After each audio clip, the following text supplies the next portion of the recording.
89 doctors day special కుటుంబ సభ్యుల medicine పై 50% తగ్గింపు. డాక్టర్ కన్సల్టేషన్ ఉచితం. డైట్ మరియు ఎక్సర్సైజ్ చార్ట్, ఇమ్యూనిటీ బూస్టర్ మరియు ఫ్రీ కౌన్సిలింగ్. అన్ని రకాల అనారోగ్య సమస్యలకు మెడినైన్ తో పరిష్కారం. Peoples lifes. ఓకే. సో వస్తే మీ ఫస్ట్ ఫిల్మ్ అదే కావచ్చు, అంతేనా? దాంతో రావాలనే మీరు ప్రస్తుతానికి అయితే అదే ప్లాన్. అదే ఎవ్రీథింగ్ ఇస్ డన్, వర్క్ అంతా అయిపోయింది. జస్ట్ ఇప్పుడు ఎగ్జిక్యూట్ చేసి ఇప్పుడు స్టార్ట్ చేయాలి, pre production and shoot. So నాన్నగారి సపోర్ట్ ఎంతవరకు ఉంది ఇప్పుడు మీ క్రియేటివ్ సైడ్? ఒక డైరెక్టర్గా మీరు రాబోతున్నారంటే యాక్చువల్గా మీరు యాక్టర్గా వచ్చినప్పుడు నాన్న సపోర్ట్ చేశారు, సో ఒక డైరెక్టర్గా టర్న్ తీసుకుంటున్నారు. సో నాన్న ఏమన్నా ఆయన ఇన్పుట్స్ ఏమైనా ఇచ్చారా? అంటే ఇక్కడ డైరెక్టర్గా ఇక్కడ కూడా ఏదైనా సరే సక్సెస్ అంటే మనం అందరం పరిగెడుతుంటారు కదా, సో ఈ విషయంలో ఆయన ఏం లేదు అంటే యాక్టింగ్ విషయంలో కూడా ఆయన సపోర్ట్ చేసినంత సపోర్ట్ ప్రమోషన్స్కి వాటికి ఒక తండ్రిగా అంత ఎమోషన్ అదే చెప్తే ఎమోషనల్ సపోర్ట్ చాలా అంటాను. ఫైనాన్షియల్ సపోర్ట్ కూడా ఇప్పుడు వద్దులే, సినిమాకి ఇప్పుడు ప్రొడ్యూస్ చేయాల్సిన అవసరం లేదు, ఆ టైం దాటేశాను నేను. ఇప్పుడు ఐ థింక్ ఇప్పుడు చేసుకోగలిగే కెపాసిటీ ఉంది, నాకు ఆ కాన్ఫిడెన్స్ ఉంది. ఐ కెన్ టేకప్ ఆ ప్రాజెక్ట్ ఏదో డైరెక్టర్గా కానీ యాక్టర్గా కానీ ఏది ముందు వర్క్ అవుతుందో నేను చేసుకోగలుగుతాను. అయితే మీరు చెప్పిన నాన్నగారికి ఏదైనా ఒక చెప్పి ఆయనకు నచ్చి నాకు నచ్చితే ఎంత ఎడితిరిగి మీ బ్యానర్ ఉంది కదా, జయకృష్ణ మూవీస్ ఉంది కదా. అవును, అదే కదండి ఇప్పుడు ఉంది కాబట్టి ఇప్పుడు నేను చేయను. సో రేపు డైరెక్టర్గా నాకు మార్కెట్ ఉంటే ఓకే అప్పుడు చేస్తాను బ్యానర్కి. ఓహో, అలా ఫస్ట్ బయట ప్రూవ్ చేసుకోవాలి, అంతే కదా. ఇప్పుడు చేసుకొని నా ప్రొడక్షన్ హౌస్ని కూడా నేను బయట ప్రొడక్షన్ హౌస్ లాగే ట్రీట్ చేయాలి యాజ్ ఎ డైరెక్టర్. రైట్, నాకు వర్త్ ఉండి వాళ్ళు పిలవాలి. అతను కొడుకు కాబట్టి ఇక్కడ నేను చేయడం అనేది నా ప్రకారం అది బూతు. అక్కడే నెపోటిజం వస్తుంది, ఎవ్రీథింగ్ యాక్సెప్టెన్స్. ఇప్పుడు బయట ప్రొడక్షన్, ఇప్పుడు ఒక పెద్ద ప్రొడక్షన్లో నేను చేశానంటే నెక్స్ట్ ఒక విజయకృష్ణ మూవీస్ కూడా నన్ను తీసుకుంటారు, నేను వాళ్ళకి చేస్తాను. ఓకే, సో ఆ బేసిస్లో తీసుకోవాలి. రైట్. సో ఈ సస్పెన్స్ అకౌంట్స్ వద్దు మధ్యలో. ఈయన ఎందుకు ఈ ప్రొడక్షన్లో కొడుకు కాబట్టి అది వద్దు మనకి, ఎందుకు అది దానికోసమే కదా ఇన్ని రోజులు నేను పోరాడుతుండేది. ఫ్యామిలీ డబ్బులు తీసుకొని చేయాలంటే ఎప్పుడో చేసేవాడిని. ఈ పాటికి 10 సినిమాలు నేనే తీసుకునేవాడిని హ్యాపీగా.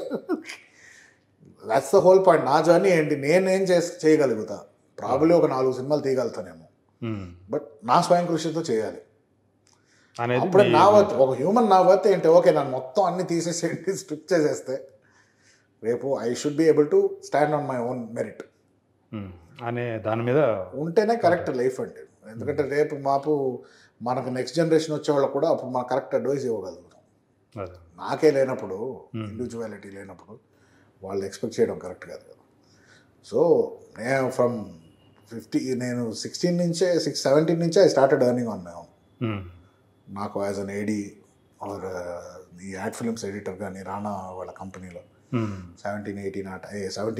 18K ఎడిట్ డేంజర్, 18 yearsకి కృష్ణవంశీ గారు డేంజర్ చేశాను నేను. సో ఒక పక్క చదువుకుంటానే నాది చదువు పెద్ద లేదు, డిగ్రీ ఒకటి ఫినిష్ చేశాను.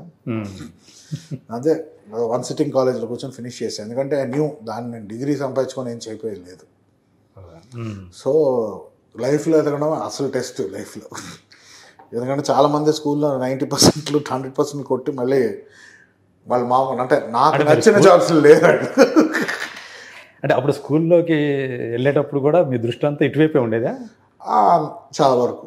అంటే అప్పుడే షూటింగ్ లొకేషన్లు, ఆ సెట్లు చూసేవాడిని. అంటే అంతకేం లేదు, అప్పుడు ఏముంటుంది, చిన్నప్పుడు ఏముంటుంది, ఆ రోజుకి ఆడుకున్నాం, క్రికెట్ ఆడుకున్నామా, టీవీ చూసామా, ట్యూషన్ మనం కొట్టకపోతే హ్యాపీ, ఆ రోజు ఇంతే ఉండేది. పెరగడం మీరు రామ్ చరణ్ కలిసి చదువుకోవటం అది క్లాస్మేట్స్ పక్కన కూడా ఉండేవాళ్ళం. ఇల్లు కూడా ఆపోజిట్ ఉండేది, చిరంజీవి గారి ఇల్లు మా ఇల్లు ఆపోజిట్. సో కలిసి ఆడుకునేవాళ్ళం అందరం. బట్ చరణ్ ఒకటే బ్యాచ్ మీ ఇద్దరు? ఒకటే, పద్మశేషాద్రిలో 4th వరకు. అతను షిఫ్ట్ అయిపోయాడు ఊటీకి. షిఫ్ట్ పద్మశేషాద్రి స్కూల్లో కలిసి 4th క్లాస్ వరకు కలిసి చదువుకున్నాం. ఐ థింక్ 3 years కలిసి ఉన్నాం, 3 years కలిసి చదువుకున్నాం. ఓకే. 4th తర్వాత అతను ఊటీకి వెళ్ళిపోయాడు. దాని తర్వాత హైదరాబాద్లోనే కలవడం తర్వాత అంతే. అంటే ఎన్ని సంవత్సరాల తర్వాత కలుసుకున్నారు? గ్యాప్ ఎంత వచ్చింది? అట్లీస్ట్ ఒక 4th 10th 6 years 7 years తర్వాత కాదు. బట్ తేజ్ నాకు చైల్డ్హుడ్ ఫ్రెండ్స్ లాగా ఉంటారా ఇప్పటికీ? అట్లా ఉందా? ఉంటుందా? చరణ్ నేను అంటే తేజ్ నేను అంత క్లోజ్ కాదు. ఓకే. బట్ ఫ్రెండ్స్ కలిసినప్పుడు బాగానే మాట్లాడుకుంటాం అన్నీ. అంతే. అంతే. బట్ తేజ్ చరణ్ అటు వెళ్ళిపోయాక తేజ్ పరిచయాడు, ఓకే. అదే 4th 5th స్టాండర్డ్ ప్రాంతంలో. సో అది కంటిన్యూ అయింది. చరణ్ ప్లేస్తో తను వచ్చాడు అనమాట. అంతే, అలాగే అనుకోవచ్చు. అంటే ఆ చిన్నప్పుడు ఇద్దరు కలిసి ఆడుకోవటం అట్లా ఉండేదా? చరణ్ మీరు చాలా ఆడుకునేవాళ్ళం. అందరూ శిరీష్ అందరూ వచ్చేవారు ఇంటికి. అందరూ కలిసి క్రికెట్ ఆడుకునేవాళ్ళం, రెజ్లింగ్ కొట్టుకునేవాళ్ళం, దెబ్బలు తగిలేది అన్నీ అయ్యేది. అన్నీ మామూలుగా పిల్లలు ఆడతారు అలాగే ఆడేవాళ్ళం. అన్నీ యూస్ టు బి గుడ్, మంచి మెమరీస్. సో ఇప్పుడు అంటే మీరు చూశాను, మీరు ఆస్తి అంతా కూడా అమ్మ నాన్నకే రాసిచ్చారు, నాన్న తర్వాత నేనే చూసుకుంటాను అనేది ఏదో అన్నారని చెప్పేసి అట్లా వచ్చింది. అట్లాగే ఉందా ఇప్పుడు అది? అంతే అంతే. అంటే యాక్చువల్గా మీరు ఎప్పుడు 2 బాస్లు ఉండడం కరెక్ట్ కాదు. ఇప్పుడు అంటే మీరు అప్పుడే నాన్నగారితో కలిసి లేరు కదా, మీరు సపరేట్గానే ఉంటూ వస్తున్నారు కదా. అంటే అది గొడవ వల్ల ఏం కాదు, మీరు అటు ఇండిపెండెంట్గా జీవించడం అనేది మీరు అలవాటు చేసుకున్నారు. నేను అలవాటు చేసుకున్నాను. ఇప్పుడు ఆయన స్పేస్ ఆయనకి ఇచ్చారు. అది నాన్నగారి కోసం కాదు, అది మీకోసం, మీరు నా కోసం నేను క్రియేట్ చేసుకున్నాను. ఓకే. సో బేసిక్లీ అదే, నేను నాన్నమ్మ గారి లాస్, మమ్మీ వాళ్ళ లాస్ తీసుకోలేకపోయా సరిగ్గా. చాలా అంటే ఫస్ట్ టైం అంటే ఆ గ్రీఫ్ మామూలుగా ఉండదు అంటే చాలా మంది కోలుకుంటారేమో, నేను 2-3 years కోలుకోలేదు సరిగ్గా. సో అర్థమైంది ఇప్పుడు ఏంటంటే. నేత్ర గారు ఎప్పుడు చనిపోయింది? 2019 జనవరి. ఇద్దరు ఒకే సంవత్సరం. సో అది నాకు ఎలా తీసుకోవాలో తెలీదు, ప్లస్ చాలా డౌన్ అయిపోయా లైఫ్లో. అండ్ మోస్ట్లీ ఏంటంటే నేను అందరితో అటాచ్డ్, ఇంట్లో ఉన్న గ్రాండ్ పేరెంట్స్ అందరూ. So every one is growing old. So ఒక పాయింట్ తర్వాత ఇంకా ఎమోషనల్ డిపెండెన్సీ అటు ఉంటే ఇంకా మనం ముందరికి వెళ్ళాలి కదా. అంటే అమ్మతో కూడా మీరు బాగా క్లోజ్గా అసోసియేట్ అయ్యి ఉండేవాళ్ళ అమ్మతోటి? అమ్మతో అదొక వెరీ డిఫరెంట్ రిలేషన్షిప్. క్లోజ్గా ఎవ్రీడే మాట్లాడుకున్నాను. Though she was in Chennai, I use to talk. ఫోన్లో మాట్లాడుకునేవాళ్ళం. వర్క్ ఉన్నప్పుడు నేను ఎక్కువ మాట్లాడేవాడిని కాదు. సో ఇలాంటివి ఉంటాయి. బట్ ఎప్పుడో గిల్ట్ ఉండింది, నా సిచ్యువేషన్ అలా అయిపోయింది, లేక I could spend more time with her అని. ఓకే. అమ్మ ఎందుకు సడన్గా అట్లా? అది సడన్గా హెల్త్ ఇష్యూ అండి, health issue. Sugar patient and అప్పుడు పెయిన్ కిల్లర్స్ వాడుతుండే. సో ఆ షుగర్ టాబ్లెట్స్ వల్ల షుగర్ లో అయిపోయింది, అయిపోయి she passed away. Okay. So health issues ఉండింది అప్పటికి కాన్స్టెంట్గా. సో అవి అప్పటికి we're trying to take care, మొత్తం కేర్ టేకర్స్ అని పెట్టున్నాం అప్పటికి. సో ఇంకా జస్ట్ అప్పుడే చెన్నైకి వెళ్ళబోతున్నా, వెళ్ళక ముందే షీ పాస్డ్ అవే. జస్ట్ తెలిసి, అంటే ఇట్లా సీరియస్గా ఉందని తెలిసి మీరు ఎలా? యాక్చువల్లీ వెళ్తా చెన్నైకి ఎవ్రీ మంత్. ఓకే. ఆ మంత్ కలుస్తున్నాను, ఎవరు ఎక్స్పెక్ట్ చేయలేదు. జస్ట్ 2 days ముందే షీ పాస్డ్ అవే. సో ఆ షాక్ నుంచి కోలుకోవడానికి నాకు నార్మల్ అది కోలుకునే లోపల వెళ్ళడం. సో నాకు అర్థం అవ్వలేదు బేసిక్లీ ఎలా ప్రాసెస్ చేయాలి. నేను హ్యాపీగా ఉన్నానా, బాధ ఉందా, షాక్లో ఉన్నానా నాకు తెలియలే. అంటే నేను రెస్పాండ్ నాకు తర్వాత ఇవన్నీ డైజెస్ట్ అవ్వడానికి ఆల్మోస్ట్ 1.5 year అంతా ప్రాసెస్ చేసుకొని దాని నుంచి ఓకే ఎక్సెప్టెన్స్ రావడానికి 2-3 years అయింది. అంటే ఫస్ట్ బిగ్ లాస్ నాకు లైఫ్లో, ఎమోషనల్ లాస్. ఫైనాన్షియల్ లాస్ ఎప్పుడు నేను బాధపడలేదు, ఫీల్ కాలేదు. ఇప్పుడు ఫీల్ అవ్వని భయపడిన కూడా. నాకు ఈరోజు కూడా నన్ను వెళ్ళి బయట ఉండకపోమన్నా హ్యాపీగా ఉండిపోతాను. నాకు ఆ కాన్ఫిడెన్స్ ఉంది, ఐ కెన్ స్టే. ఎందుకు ఆ మాట ఎందుకు అన్నారు? ఇప్పుడు generally financial loss, emotional loss is more stronger నాకు. సో అందుకే ఐ కీప్ మై. అంటే ఆ లోటు మీకు తెలియడానికి 1.5 year పట్టేసి ఈజీగా పట్టిందండి. అంటే ఎందుకు అంత ఫీల్ అవుతున్నాను, ఎందుకు అంటే ఇప్పుడు ఆ లోన్లీనెస్ అనేది ఫీల్ అవుతున్నారు అప్పుడు. ఇప్పుడు లోన్లీనెస్ లేదండి, అదే కదా లోన్లీ అని ఫీల్ అవుతాం కదా. 2019 తర్వాత నేను నేర్చుకున్నాను, మనం బతుకున్నంత వరకు మనం లోన్లీ కాదు. సో వెళ్ళిపోయినప్పుడు మనం వాళ్ళ మెమరీస్ ఉంటాయి. ఎప్పుడు ఇంకొకళ్ళ వల్ల మనకు హ్యాపీనెస్ వస్తుందని మనం అనుకోకూడదు అని నేను నేర్చుకున్నాను. ఎప్పుడు దాన్ని I should not depend on anyone for my happiness. నేను ఒక చోట్ల ఉంటే నేను సంతోషంగా ఉన్నాను, అప్పుడు I will welcome someone in my life. అంటే ఇప్పుడు మీకు ఏదైనా ఖర్చు వచ్చింది అనుకోండి, పెద్ద ఖర్చే వచ్చింది, మీ దగ్గర లేదు, అది నాన్నగారి దగ్గర నుంచి తీసుకుంటారా? ఎట్లా ఉంటుంది అది? ఫస్ట్ పెద్ద ఖర్చు రానివ్వను కదండి. ఓకే. పెద్ద ఖర్చు రావడానికి అవసరం లేదు నాకు. సో ఏమున్నాయి పెద్ద ఖర్చులు, నాకేం లేదు. నాకు వచ్చే నానమ్మ అంతా కూడా చాలా బాగా చూసుకునేది, ఇదంతా కూడా ఈ మనీ విషయాలు ఇవి కూడా చాలా జాగ్రత్తగా చేసేది అంటారు కదా. సో అట్లా మీకంటూ ఏమన్నా సపరేట్గా ఏర్పాటు ఎందుకు చేయలేదు అనేది? లేదు నాకు దట్స్ ద హోల్ పాయింట్.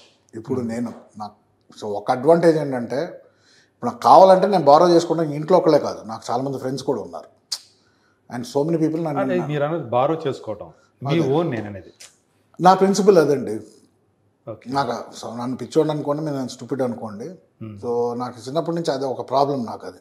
అంటే డబ్బు గురించి ఎక్కువ మీకు దిగులు కానీ బాధ కానీ ఉండదు. ఇట్స్ అదే కదా, మొన్న కూడా ఒక ఇంటర్వ్యూ చెప్పాను. ఇప్పుడు లాస్ట్ నాదంటే నేను పార్ట్ ఫ్యామిలీ కాబట్టి నా responsibility it's to handle it. మీకు ఏదైతే వస్తుందో దాని అంతే. రేపు నేనైనా సంపాదించుకుంటే నా ఇప్పుడు వచ్చే పాకెట్ మనీలో నేను చదువుకొని నేను సేవ్ చేసుకొని నేను ఎడిటింగ్ చేసుకుంటే డబ్బులు వస్తే నేను నాకు ఖర్చు పెట్టుకోవడం, ఎక్స్ట్రా నాకు ఖర్చులు పెట్టుకోవడం. సో ఏదైనా ఎక్స్ట్రాలు ఉన్నా కూడా రేపు నేను సంపాదించేదాన్ని పెడతా, ఆ డబ్బుని నేను ముట్టను. అది నా ప్రిన్సిపల్. మీరు ఏదైనా మీ మధ్యలో బిజినెస్ కూడా ఏమైనా స్టార్ట్ చేశారా? లేదు, ఇంకా అప్పుడు ఏదో డ్రైవ్-ఇన్ ఏదో అనుకున్నా, కుదరలేదు. అది డ్రైవ్-ఇన్ ఒకటి పెడదాం అనుకున్నాము, ఫుడ్ డ్రైవ్-ఇన్. మామూలు సీఎల్ అలాగా చైన్ ఏం లేదండి. ఇప్పుడు మామూలుగా మనకి స్పోర్ట్స్ డ్రైవ్-ఇన్ ఉంటాయి కదండి, అలాగా బాగా పెద్ద ప్లాన్ చేసాం. Did work out some reasons. So it did work out. So ఇదంతా కూడా అదే 2019 స్టార్ట్ చేయకముందు ల్యాండ్ ఏదో ఇష్యూస్ వచ్చింది. సో అక్కడ చాలా లిటిగేషన్స్ అని మాకు తెలియదు, చెప్పలేదు మాకు. సో అది వచ్చి పడగొట్టేశారు. అప్పటికి లాస్. ఏది ఏర్పాటు అన్నీ చేసుకున్నారు? కన్స్ట్రక్షన్ ఆల్మోస్ట్ అయిపోయింది. అయ్యో. సో అన్ని దెబ్బలు అన్నీ ఒక్కొక్కటి తగిలి ఇంకా అప్పుడే ఎంత ఖర్చు పెట్టేసి ఉంటారు దాని మీద? మొత్తం పార్ట్నర్స్ ఉన్నారండి, బాగానే 10 మంది ఉన్నాం partners. Okay. So almost big వేలోనే పెడదాం అనుకున్నాను. ఏది నేను స్మాల్గా అయితే ఏం చేయను, చేస్తే మంచిగా చేయాలి. స్టాండర్డ్ అంటే ఉంటే కొన్ని రోజులు ప్రాపర్గా ఉండాలి అనే చేసాం. చాలా రోజులు ప్లాన్ చేసుకుని చేసాం. అంతే, టైం రాసి పెట్టలేదంటే అది తాజ్మహల్ కట్టినా కూడా అది పడిపోతుంది. ఫుడ్ డ్రైవింగ్ అంటే ఎట్లా? ఫుడ్ ఇప్పుడు మనకి మీకు మామూలు సియాలా ఇవన్నీ ఉన్నాయి చూస్తారు కదండి, వన్ డ్రైవ్-ఇన్ అని. అవును. అలాగే వి గాట్ ఆల్ పెట్టుంటారు దానికి. డగౌట్ అని పెట్టాం. అప్పుడు డగౌట్ అంటే బేసికలీ స్పోర్ట్స్ మెన్ కూర్చుంటారు కదా, అదే. సో అక్కడ 3 cricket courts, volleyball courts, huge screen, actually LED screen, proper screen, పెద్ద స్పేస్ కావాలి. పెద్ద స్పేస్, ఆల్మోస్ట్ 2 acres 2.5 acres చేద్దాం అనుకున్నాం. So it was a good project, actually very big project. ఎక్కడ పెట్టారు అసలు? మాదాపూర్ సైడ్లో. అవునా? సో అది వర్కౌట్ అవ్వాలి. అప్పుడు ల్యాండ్ లిటిగేషన్స్ ఇష్యూస్ అంతా వచ్చి ఇంకా దాని తర్వాత ఓకే నేర్చుకున్నాం. అప్పుడు ఇలాంటి 100% లెసన్ కదా. నెక్స్ట్ టైం ఇది కాదు, వెళ్తే ఓన్ ల్యాండ్కి వెళ్తే బెటర్. దాని బదులు కొనేసుకుని ల్యాండ్ దాంట్లో మనం చేసుకోవడం బెటర్. ఎందుకు గవర్నమెంట్ ఈ మళ్ళీ లిటిగేషన్స్, ఎవరు కొన్నారో ఎవరు పోయారో ఎప్పటి నుంచి కేసులు ఉన్నాయి మనకు తెలియని అవన్నీ మనం ముట్టుకోవద్దని నేనుగా నేర్చుకో. ఇప్పుడు ఏదైనా పెడతా 100% మళ్ళీ చేస్తా. ఏదైనా నాకు లైఫ్లో తెలిసింది ఎంటర్టైన్మెంట్, స్పోర్ట్స్, ఫుడ్. దీన్ని 3 దాటి నేనేం పెట్టను. ఎంటర్టైన్మెంట్, స్పోర్ట్స్, ఫుడ్, ఈ 3 నాకు బాగా తెలుసు లైఫ్లో. ఓకే. సో ఈ 3 దాటి నేను బిజినెస్. మంచి ఫుడీయా? చాలా మంది చూస్తే తెలియట్లేదా?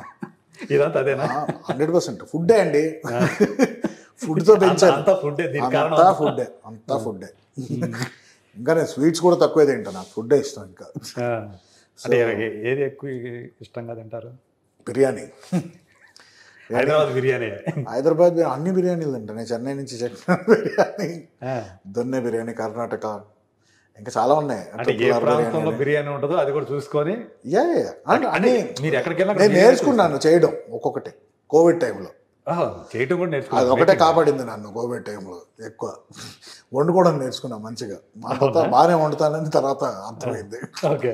ఓ పక్క టైం పాస్ కూడా అయిపోతాం. 100% ప్లస్ అట్లా ఎంగేజ్ అయిపోయాం.